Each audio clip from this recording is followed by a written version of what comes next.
Bismillahirrahmanirrahim. As you can see, I'm prepared. So I had a big distraction today. I might tell some of you later what it was, but basically I just didn't do it. So I was thinking we could cancel the lesson, or we could all just come and see what happens. I've read up on the topic. I didn't get around to preparing and writing or structuring how to speak about it, which is usually what I do every week anyway. I usually just make it up as I go along. But along with that, I've written something down to try and, convince you that I haven't done that. But I think one thing which is very important, which right at the beginning, when we started, we went through the point of all of this. And one of the main reasons was to develop a love for Rasulullah. And I think the one reason which, from the beginning all the way to today, even on Fridays we mention it, one point which we always mention, which is that we realize the genius of the Prophet and how in 23 years he went from just being a normal person to leaving a group of people who very quickly after he passed away conquered a big part of the world. There's so many things in his life which we really should be taking away, like as guides, as examples. Last week when he came back from Taif, one of the greatest things we learned is how he does a small thing of going to give da'wah to another neighboring tribe. It's something for a prophet, some part of his job. But the amount of rebuke he gets from the people of Taif, and the amount of determination and grit you need to have to then still carry on, that he would never give up. He would always, everything about his life was to try and get something small done. Now we can think for ourselves that how every single individual here, one Prophet ﷺ managed to have this much of an effect. If we're looking to his life for inspiration, the biggest inspiration we take is how much of an effect he had on the world.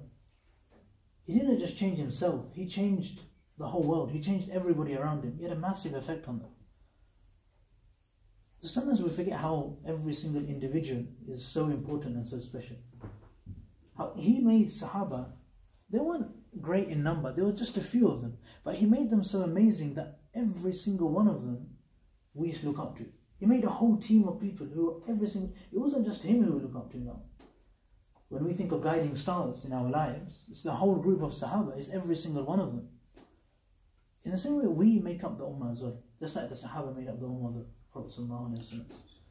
They made up his team, his group of people who tried to do things. And alhamdulillah, in Colchester, in the UK, around the world as well, Muslims, we have an opportunity to get very heavily involved to do stuff. Like, we have institutions which are there, and the people that run them mainly are volunteers. They're not, you don't get employed and then fixed and somebody grabs you and says, you're doing this for us, you are a permanent volunteer. If you think of the institutions we have, so for example the masjid, if we want to do something, it's up to you guys to make it happen. Nobody else is going to come and say, we're doing this right now, make sure you come, make sure you make this happen. Every good initiative, the mosque when it started itself, it happened because enough people came together to decide that it's going to happen. Enough people made that sacrifice. This is going to happen. We're going to make this happen. It became somebody's baby. Somebody made it their baby. This is my thing. I'm going to look after this. I'm going to make sure it flourishes and it goes forward. And that's with every institution. Somebody takes full control, full responsibility that I'm going to make sure this goes forward. And then the team around that person are the people that push it in the direction it needs to go.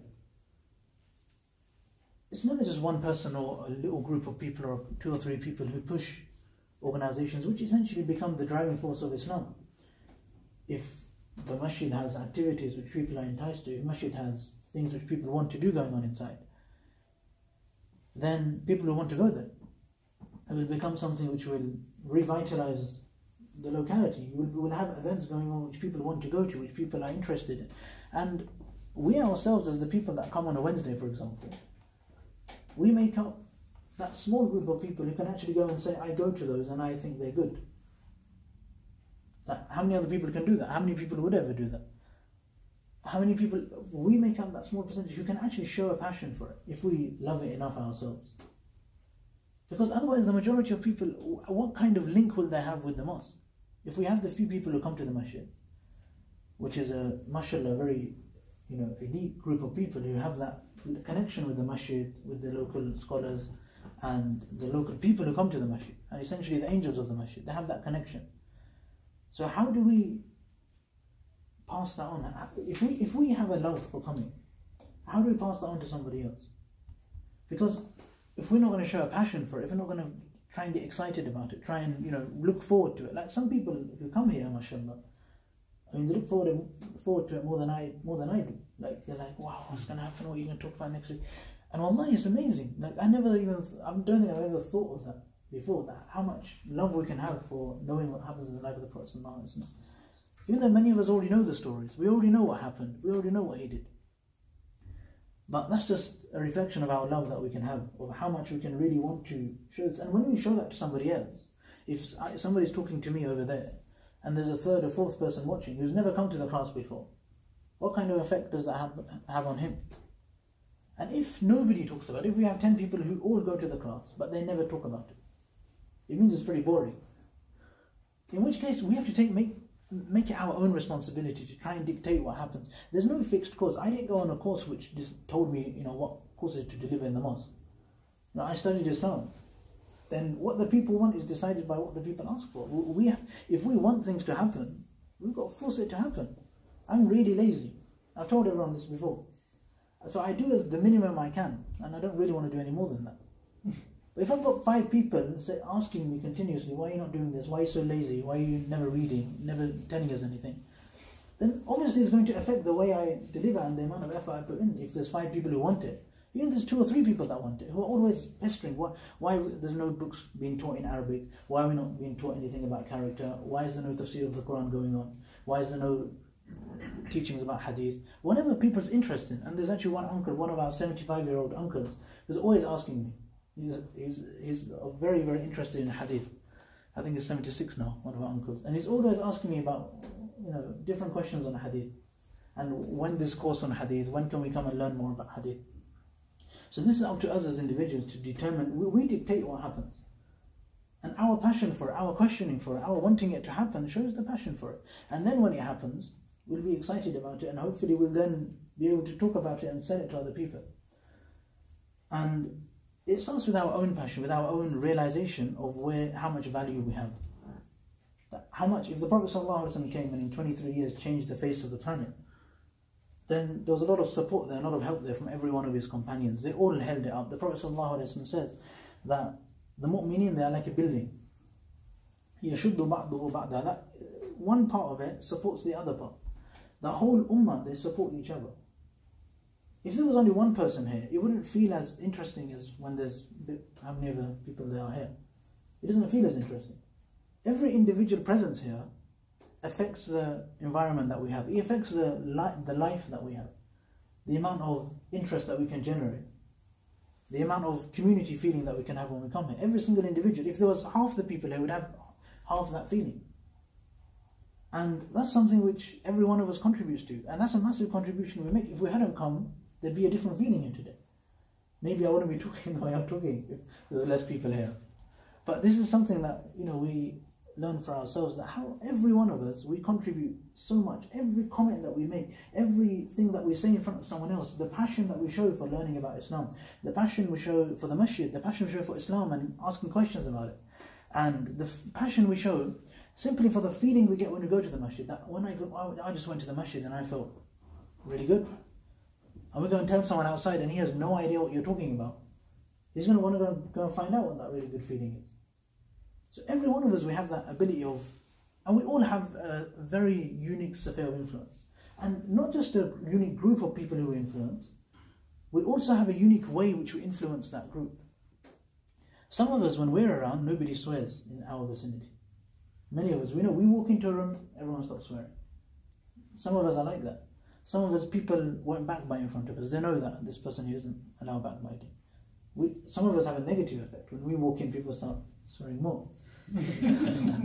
So we all have effects on our little group of people. We have firstly, that group of people is unique. Nobody else has that same group of friends that you do. The people that are close to you, the people that like you, people that spend a bit more time with you, nobody else has that same group of friends. That's unique, firstly. And then your influence on them is in its own way unique. How do you, what effect do you have? What do they think about? How do you make them react? Like, what do you talk about when it's your turn to talk to this group of people? Now, what do we talk to other people about? What do we try and promote? What's our point of interest? So when we walk into that group of friends, what do we say? What do we like to discuss? What's important to us, and what do we express to them as our important? What's our passion according to them? What's that one thing that we always start going on about as soon as we're in that group? For many of us, it might be, we might start discussing films. Some of us might like music. Some of us maybe just football. Some of us cricket. Some of us, depending on what part. Some of us, we have that passion that we love talking about, and that becomes what people talk about. That's what people then feed off. Which is why so many people are interested. If in the whole world, if our friends weren't interested in football, we wouldn't be interested either. I mean, it would have no relevance to support a team at all if nobody supported it apart from you. The whole reason it's interesting is because everyone's doing it, everyone's talking about it, everyone's so excited about it. Completely illogically, but people are so excited about this. So in the same way, when we show excitement for the masjid, and other people will get excited about other aspects of Islam, about their relation with Islam, about how this person, he's a Muslim, he goes to the mosque and he's feeling so good. So, why can't I have the same thing? Why can't I have that same feeling? So, yeah, that's what I said because I didn't prepare. But what happened is I did actually look through. So what we done last week was Taif. So the Prophet ﷺ, 10th years happened, the boycotts happened, and now there's a very direct approach to looking outside of Makkah. So he's given da'wah inside Makkah, and he's still giving da'wah in Makkah a lot, especially when Hajj season comes. So when there's a lot of people coming inside, he's still giving da'wah inside Makkah. But now, once the Prophet ﷺ, he's done this kind of thing. So he went to Taif, which was outside Makkah. Then he came back, then he was greeted by the jinns, and then he went into the garden as well. He was given grapes by Utbah and his brother.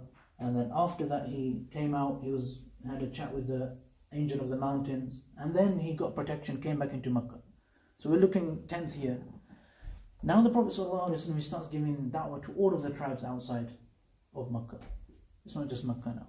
So we see how, he's persisting. He didn't just give up, because one group of people rejected him. So one very interesting story is of one person who came for Hajj. So this is Prophet ﷺ is giving da'wah to the neighbouring tribes. I mean, I can say their names if you want, but I don't really see the point. I mean, there were some tribes outside Makkah. The Prophet went there and gave da'wah. Most of them rejected him. But then, now after this, in the Hajj period, the Prophet ﷺ is then sitting there and he's giving da'wah inside the Kaaba. So the people come outside to do Hajj, Prophet ﷺ inside the Kaaba. Now, one of the people that comes, he's from Daws, and he's the leader of Daws. And some of the things he was known for was for being the leader, being the most respected, being the most honoured. He was also known for being one of the most wealthy of those people.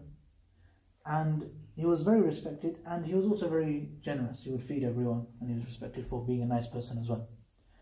So this person, he came to do Hajj, and Hajj was to come and worship the idols. So when he came into Makkah, he entered into a battlefield. Makkah was now, the Quraysh and the Kuffar, they were vying for everyone's attention. And the Prophet ﷺ was giving da'wah and trying to get people's attention. So as soon as he came in, he was surrounded by the leaders, and he was actually welcomed because he's a leader. So he was welcomed into Makkah. And the leaders of Makkah, they came, they spoke to him, and the way they welcomed him, says that, we've got a very important advice for you. There's a man who's going around saying he's a prophet, make sure you don't listen to him. So he would go to the Kaaba, he'd do his tawaf, and he'd actually put cotton inside his ears. And this is how much he didn't want to listen to the Prophet ﷺ. That he actually, inside his ears, he put cotton.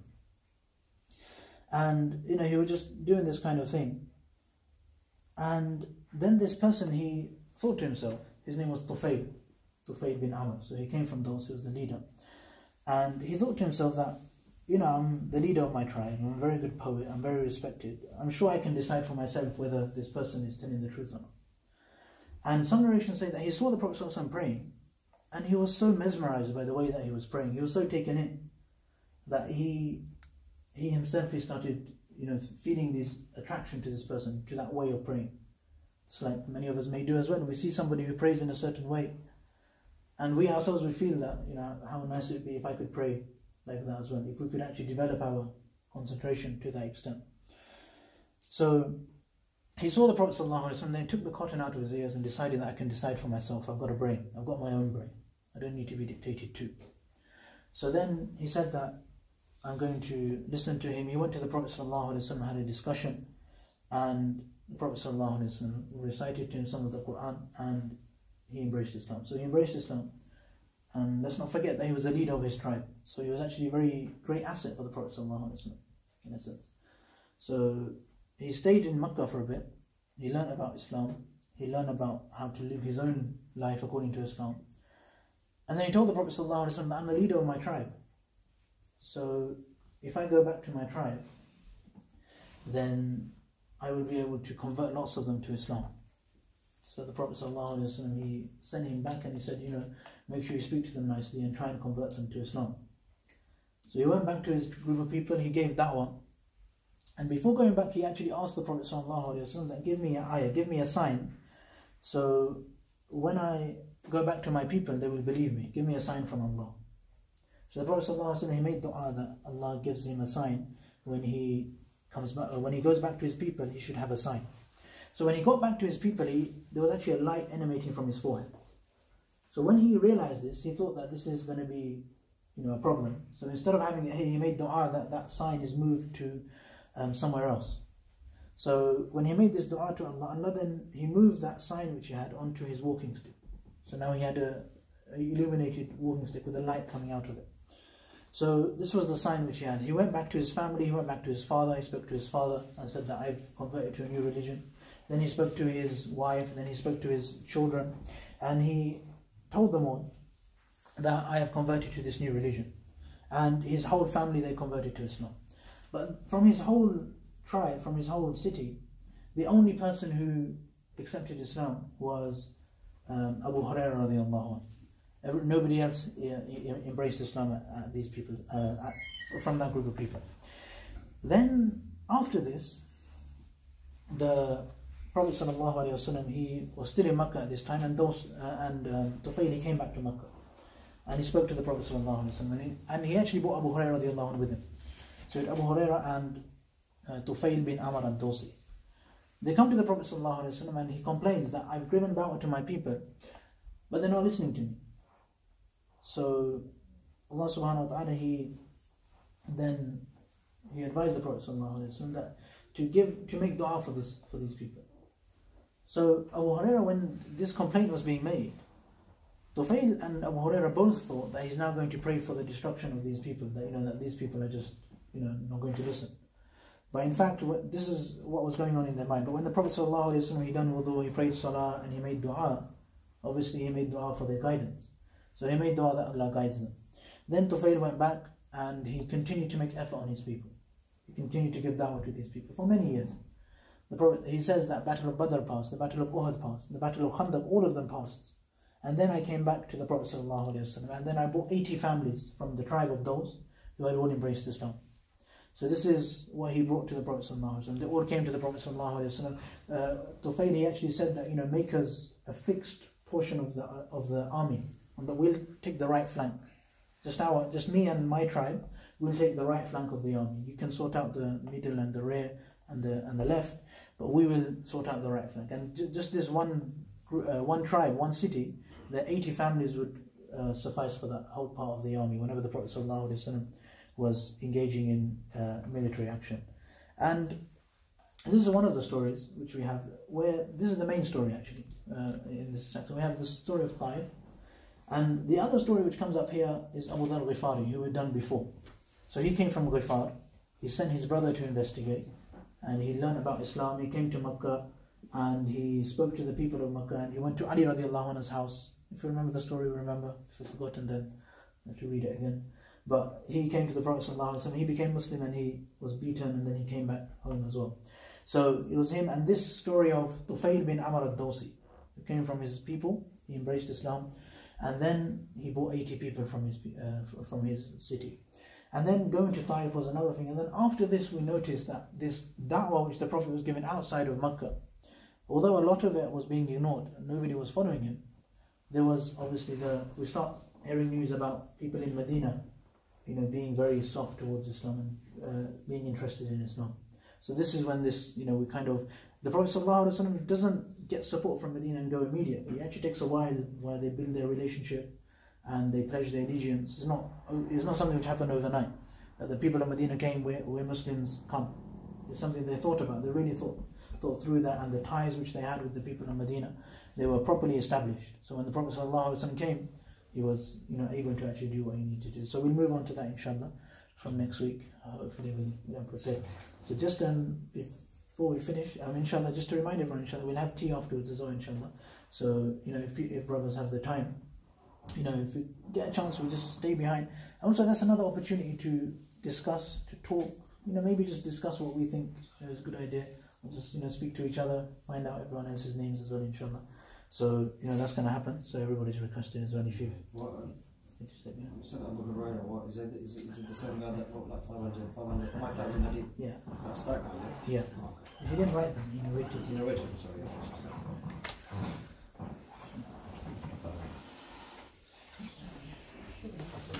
Okay, inshallah tomorrow. Oh, sorry, next week.